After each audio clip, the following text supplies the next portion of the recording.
feet a little bit wider than your hip, doesn't really matter. And then turn your hips side to side, but let your arms flail about. I want you to have just noodly arms, just weak, nothing arms. This is going to be another important thing. Throughout the stretching part of the class, whatever you're stretching, I want you to have it relaxed. Relaxed muscles stretch, non-relaxed muscles don't. And in fact, you have a muscle fibers called sarcomeres. They sort of form together like fabric. Relaxing is extending them, compressing is stretching them. So strength is literally, actually, the opposite anatomically of flexibility. You need them both. Right now, we're working on just loosening things up. Okay, now finally, I'm going to just pick a central point. I'm going to use this as my central point, and I'm going to walk around it with my spine twisted. Now, this is called circle walking. We do it in a practice called Bagua.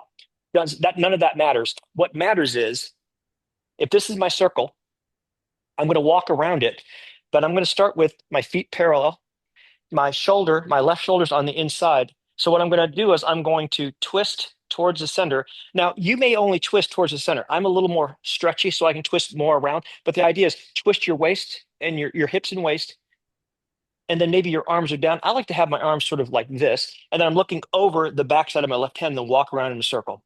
So twist your spine and walk around. Twisting of your spine is really good. The stepping adds a subtle shake.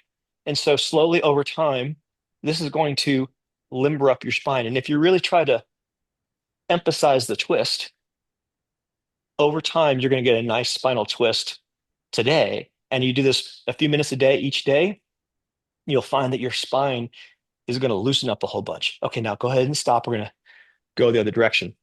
This is asymmetrical. You need to do it on both sides. You want to do it about the same amount of time.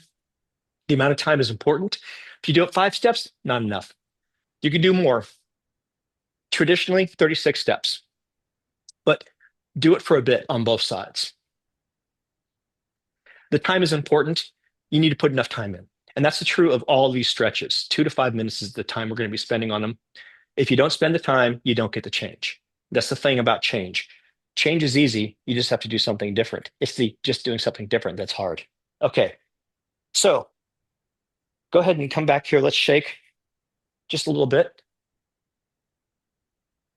Inhale, and then exhale.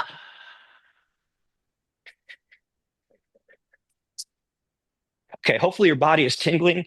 Your body is sort of warmed up. We've moved up and down and twisted a bunch. So now we're going to actually start with the stretching.